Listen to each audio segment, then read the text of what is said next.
நந்தகுமார், அதிமுக பாஜக கூட்டணி அப்படிங்கிற இடத்திலிருந்தே சிக்கல்கள் சந்திக்கக்கூடும் தமிழ்நாட்டில். அப்போ இந்த தமிழ்நாட்டில் ஏடிஎம்கே வெர்ஷனுங்கிறதுக்கான சாத்தியங்கள் என்ன இருக்குது, இது திமுக சொல்லக்கூடிய 2.0 வெர்ஷனுக்கான சாத்தியங்கள் என்ன இருக்குது அப்படிங்கிறத சுகுணா அவருடைய பார்வையிலிருந்து முன்வைக்கிறார். நீங்கள் எப்படி பார்க்குறீங்க அதை? எனக்கு சுகுணா சொன்னதிலிருந்து மாறுபட்ட கருத்துக்கள் நிறைய இருக்கு. உதாரணத்துக்கு 2019ல அதிமுக வாங்குன வாக்கு பாத்தீங்கன்னா, வெறும் 83 லட்சம் வாக்கு தான். 19.39%. ஆனா, அதுக்கு அடுத்து வந்த சட்டசபை தேர்தல் 2021ல அதுவும் 10 வருஷம் ஆன்டி இன்கம்பன்சி இருந்துச்சு. அந்த 10 வருஷம் ஆன்டி இன்கம்பன்சிக்கு அப்புறம் அவங்களுடைய வாக்கு சதவீதம் 83 லட்சத்திலிருந்து 1.54 கோடியா உயர்ந்துச்சு. 14% வாக்கு வங்கி அதிமுகவுக்கு அதிகமாச்சு. இப்ப சட்டசபை பாராளுமன்ற தேர்தல் 2024 வாக்கு வாங்குனத வச்சுக்கிட்டு ஒரு முன்முடிவுக்கு வர்றது ஏற்புடையதில்ல. அதோட மட்டும் இல்லாம நம்ம 2000 அதாவது இன்னைக்கு இருக்கக்கூடிய கூட்டணி அதிமுக, பாரதிய ஜனதா கூட்டணி 2ம் ஒண்ணா இருந்துச்சுன்னா 42.57% வாக்குகள் 2021 சட்டசபை தேர்தல் கம்பேர் பண்ணும்போது வருது. இதே திமுக கூட்டணிக்கு 45.38%. இந்த திமுக கூட்டணிக்கும் அதிமுக, பாரதிய ஜனதா கூட்டணிக்கும் உண்டான வாக்கு வித்தியாசம் 3%க்கு கீழே தான் இருக்கு. இது ஒண்ணும் பெரிய வித்தியாசம் இல்ல. அதோட 2021 தேர்தல் முடிவுகளை எடுத்து நம்ம பார்க்கும்போது 2016ல இருந்து 21ல திமுக 44 சட்டசபைய கூடுதலா பெற்று ஆட்சி அமைக்கிறாங்க. 133 சீட்டை எடுத்து ஆட்சி அமைக்கிறாங்க. அதுல 44 சீட்டு ஜெயிச்சதுல 43 சீட்டு வெறும் 1,98,000 வாக்கு வித்தியாசத்துல தான் 43 சீட்டை திமுக ஜெயிக்குது. இப்போ வடிவேல் தான் ஒரு படத்துல சொல்லுவாரு, basement weak, building strong, basement வீக்னு. அந்த மாதிரி இப்ப திமுகவுடைய ஆட்சி எண்ணிக்கையில ஸ்ட்ராங்கா இருந்தாலும் அந்த பேஸ்மெண்ட் நம்ம பார்க்கும்போது அது அந்த அளவுக்கு ஸ்ட்ராங்கான நம்பர்ஸா இல்ல. இது 2வது பாயிண்ட். அடுத்தது இன்னைக்கு சுகுணா ஒரு பாயிண்ட் அப்படியே சொல்லிட்டு போனாரு, நாம் தமிழர் கட்சி அப்படியே சரிஞ்சுகிட்டு இருக்குன்னு.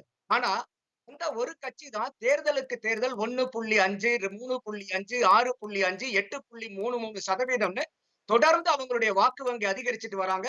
நடந்து முடிந்த ஈரோடு கிழக்கு சட்டமன்ற தேர்தல்ல கூட ஒரு 16.33% வாங்கியிருக்காங்க. அப்போ நாம் தமிழர்களுடைய வாக்கு வங்கி தொடர்ந்து அதிகரிச்சுட்டு தான் இருக்க ஒழிய எந்த இடத்திலையும் குறையல. இது 3வது பாயிண்ட். 4வது, இன்னைக்கு டிவிகேன்னு ஒரு புது பிளேயர் உள்ள வராரு. என்னுடைய அசஸ்மென்ட் பிரகாரம் நான் பல நேர்காணல்கள்ல நான் சொல்லியிருக்கேன், ஒரு 10 to 15% வாக்கு வங்கி அவங்களுக்கு இருக்கலாம். இப்ப சுகுணா சொன்னாரு, இன்னைக்கு சிறுபான்மையினர் வாக்கு அதிமுகவுக்கு கிடைக்காதுன்னு. 2024லுமே அதிமுகவுக்கு சிறுபான்மையினர் வாக்கு கிடைக்கல. சிறுபான்மையினருடைய வாக்கு நம்ம தமிழ்நாட்டுல 2011 சென்சஸ் பிரகாரம் ஒரு 12% தான். அதுல சற்றேறக்குரிய 8 to 10% சிறுபான்மையினருடைய வாக்கு திமுக கூட்டணிக்கு தான் விழுகுது. அதுக்கு பெரும் காரணம் காங்கிரஸ் அந்த கூட்டணியில இருக்கிறதும், விடுதலை சிறுத்தைகளுடைய திருமாவளவன் அவர்கள் அந்த சனாதன எதிர்ப்பு, இது 2ம் சிறுபான்மையினர் வாக்க திமுகவுக்கு அதிகமா கொடுக்குது. இப்போ டிவிகேவுடைய விஜய் உள்ளார வரும்போது அவருக்கு பின்னாடி இன்னைக்கு பெருவாரியான சிறுபான்மையினருடைய வாக்கு ஒன்று திரளறத நம்மளால பார்க்க முடியுது. அவரே ஒரு சிறுபான்மையினர் வகுப்பை சார்ந்தவர். இந்த சிறுபான்மையினருடைய வகுப்பை எங்க இருந்து அவர் அதிகமா எடுக்கக்கூடும்னா திமுக கிட்ட இருந்து தான் எடுக்கக்கூடும். அதே மாதிரி இன்னைக்கு சுகுணா சொன்னாரு, பெண்களுடைய திட்டங்கள் எல்லாம் சொல்லி பெண்களுக்கு உண்டான வாக்கு திமுகக்கு அதிகமா இவங்க திட்டங்கள் மூலியமா கிடைக்கும்னு. இன்னைக்கு விஜய் அவர்களுக்கு பார்க்கும்போது பெண் ரசிகைகளுடைய எண்ணிக்கை ஏராளம் ஏராளம். ஒவ்வொரு வீட்லயும் பெண் ரசிகைகள் இருக்காங்க. அந்த பெண் ரசிகைகளுடைய வாக்கு எங்க இருந்து அதிகமா சேதாரம் ஏற்படும்னா திமுக கூட்டணியிலிருந்து சேதாரம் ஏற்படும்.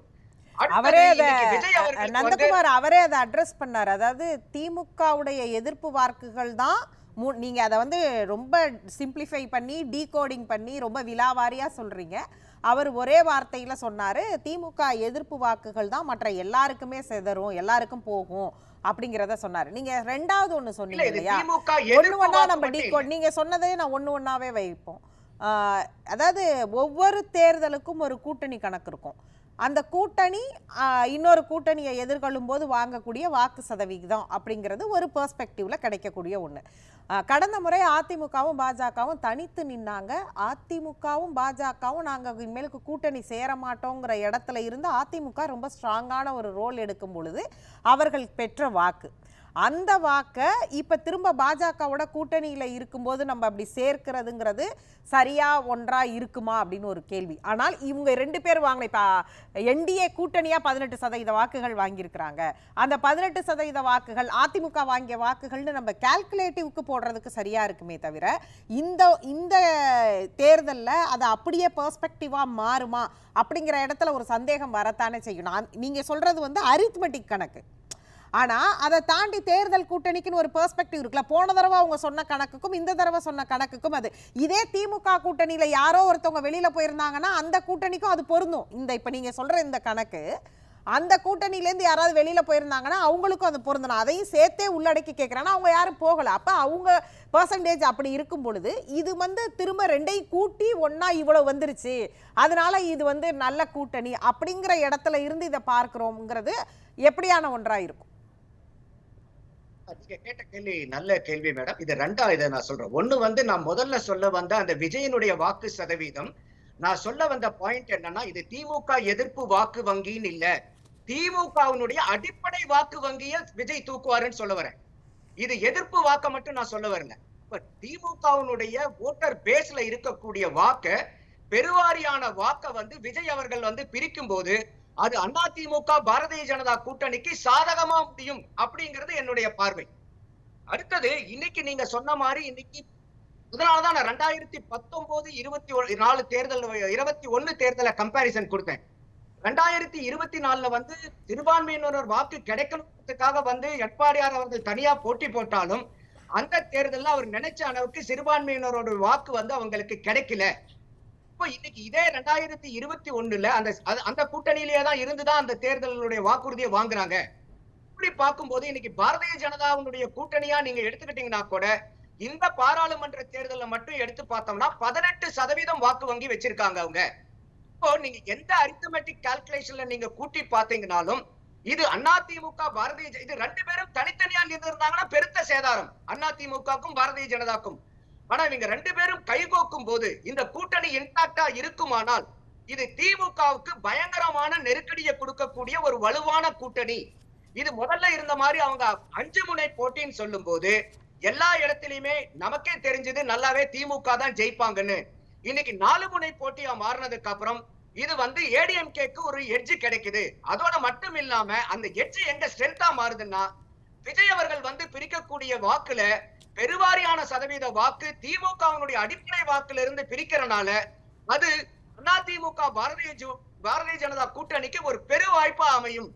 ஏன்னா அதனாலதான் நான் இன்னொன்னு சொன்னேன், 2021 ஜெயிச்சது வெறும் 1,98,000 வாக்கு வித்தியாசத்துலதான் 43 ஜெயிச்சிருக்காங்க. அதே மாதிரி நீங்க 2024 பாராளுமன்ற தேர்தல் எடுத்தீங்கனாலும் திமுக 22 தொகுதியில நிக்கிறாங்க. அந்த 22 தொகுதியில வெறும் 2 தொகுதியில தான் 19 விட 2024 கூடுதலான வாக்கு வாங்குறாங்க. திமுகவினுடைய கூட்டணியா ஒட்டுமொத்தமா எடுத்துக்கிட்டீங்கன்னா கூட 39 தொகுதியில நின்னு வெறும் 5 தொகுதியில தான் அவங்களுக்கு வந்து கூடுதலான வாக்கு கிடைக்குது 2019 விட. பார்க்கும்போது நம்ம எந்த இடத்துல அவங்க 5 வாங்கினது எங்கன்னா சசிகாந்த் செந்தில், கதிரானந்த், திருமாவளவன், தங்கத்தமிழ் செல்வன், நவாஸ்கனி. இப்ப இந்த 5 பேர் அவங்களுடைய வாக்கு வந்து கூடுதலா வாங்குறாங்க. இப்ப நீங்க எந்த அரித்மெட்டிக் கால்குலேஷன் தான் இப்ப திமுக கூட்டணி நான் பிரிஞ்சு போறதுக்கு கூட ஒரு வாய்ப்பு இல்லைன்னு வச்சுக்கோங்க. இந்த கூட்டணி அப்படியே இன்டாக்டா இருந்தாலும் இன்னைக்கு சேர்ந்திருக்கக்கூடிய அதிமுக பாரதிய ஜனதா கூட்டணி பிளஸ் அந்த டிவிகே வாக்கு பிரிக்கக்கூடியது எங்க இருந்து பிரிக்க போறாருங்கிறத பார்க்கும்போது it's very much in advantage for ADMK plus NDA alliance. அதுதான் வந்து என்னுடைய பார்வையா இருக்கு. நீங்க அரித்மெட்டிக்லயும் எடுத்துக்கங்க, கெமிஸ்ட்ரியிலயும் எடுத்தீங்கனாலும் அதுதான் உங்களுக்கு கால்குலேஷன். இல்ல இப்ப நீங்க வந்து இந்த அத்தனை தகவல்களும் வெளிப்படையா இருக்கு பப்ளிக் டொமைன்ல. இல்ல நீங்க சொல்ற தகவல்கள் பப்ளிக் டொமைன்ல இருக்கு. ஆனால் இது நந்தகுமாரோட பெர்ஸ்பெக்டிவ்ஸா இருக்கலாம். ஆனா ஒரு கேள்வி வரும் இல்லையா, அதாவது இங்க 4 முனை போட்டி அப்படின்னு வரும்பொழுது சிதறக்கூடிய வாக்குகள். அப்புறம் நீங்க நாம் தமிழர் குறித்து சொன்ன இடத்துல இன்னொரு கேள்வியும் இருக்கு. இன்றைக்கு நாம் தமிழர் கட்சியுடைய ஸ்ட்ரென்த், இன்னைக்கு நாம் தமிழர் கட்சியில இருக்கக்கூடிய லீடர்ஸ், அதையும் கணக்கில் எடுக்கணும். அப்புறம் அவங்க வந்து கூட்டணிக்கு போக போறாங்களா, இன்னும் போக மாட்டாங்களா, அவங்க எப்போதும் இருக்கிற அந்த கன்சிஸ்டன்சியா தனித்து நிற்கக்கூடிய இடத்துல இருக்க போறாங்களாங்கிறது நமக்கு தெரியாது. விஜய் ஒருவேளை கூட்டணிக்கு போவாரா இல்ல அவர் தனித்து நிக்க போறாரா அப்படிங்கிறது தெரியாது. அவர் தனித்து நிக்க போறதா இப்ப சொல்லப்பட்டாலும் எல்லாமே ஃபைனலைஸ் ஆகி தான் வரும். ஆனா நீங்க சொல்றது ரொம்ப கான்ஸ்டன்டா இப்படிதான் இது நடக்கும் அப்படிங்கிற இடத்துல இருந்து சொல்றீங்க இல்லையா? ஆனால் இதுல பிளஸ் ஆர் மைனஸ் இன்னொரு விஷயம், அதிமுகவுக்கு ஒரு கூடுதல் சுமை ஒன்று, பாஜகவுடைய ஆன்டி இன்கம்பன்சியையும் சேர்த்து இவர்கள் அதிமுக வந்து ஓன் பண்ண வேண்டிய கட்டாயம் ஏற்படும். அவங்க வந்து இப்போ ஒரு எதிர்க்கட்சியா மட்டும் ஃபேஸ் பண்ணும் பொழுது அவங்களுக்கு வந்து ரொம்ப கிளியரான ஒரு ரூட் இருக்கும். ஆனா பிஜேபியோட சேர்ந்து போகும் பொழுது அதையும் எதிர்கொள்ள வேண்டிய ஒரு கட்டாயம்னு அவங்களுக்கு வருது இல்லையா? இல்ல கட்டாயம் நீங்க சொல்றது வந்து ஒரு நல்ல ஒரு இது. ஏன்னா இதேதான் நான் சொல்றேன், உங்களுக்கு பிஜேபிக்கு 2019 அவங்க வாங்கின வாக்கு சதவீதம் 3.62 தான். இந்த 2024 அவங்க தனிப்பட்ட கட்சியா 11.33% எடுக்கிறாங்க. கூட்டணி கட்சியா அவங்க வந்து 18% எடுக்கிறாங்க. இப்படி பார்க்கும்போது இன்னைக்கு பாரதிய ஜனதாக்கு ஆன்டி இன்கம்பன்சி தமிழ்நாட்டுல இருக்கா? இருக்கு.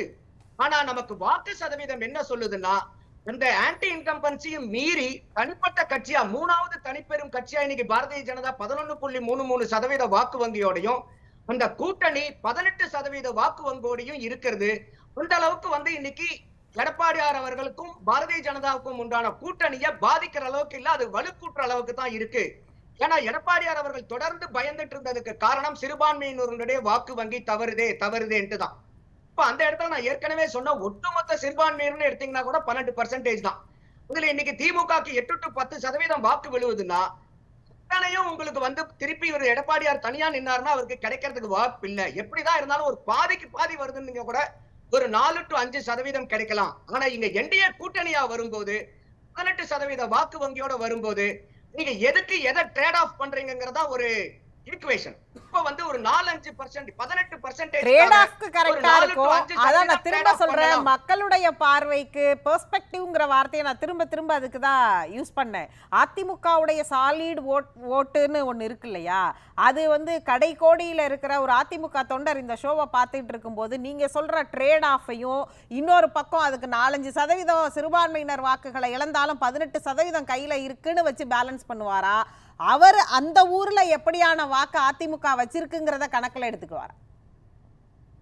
அதிமுகவினுடைய தொண்டனா இருந்து பார்க்கக்கூடிய ஒவ்வொருவருக்குமே அது எப்பேற்பட்ட கருத்து இருந்தாலும் அவங்களுடைய ஒரே முழு எண்ணம் என்னவா இருக்குன்னா, வரப்போற 2026ல அதிமுகவினுடைய ஆட்சி அமையணுங்கிறது தான் அவங்க ஒவ்வொருவருடைய எதிர்பார்ப்பா இருக்கும். அதுக்காக அதிமுக தொண்டர்கள் ஒவ்வொருத்தரும் இந்திய கூட்டணியில் இருக்கக்கூடிய ஒவ்வொரு தொண்டரும் அதுக்குண்டான முழு முயற்சிய அத்தனை கருத்துகளையும் வித்தியாசம் இருந்தாலும் அதை ஓரங்கட்டி வச்சுட்டு 2026ல அதிமுக ஆட்சி அமையறதுக்காக தான் முழு முனைப்போட வேலை செய்வாங்கிறது என்னுடைய பார்வை. பேசலாம்.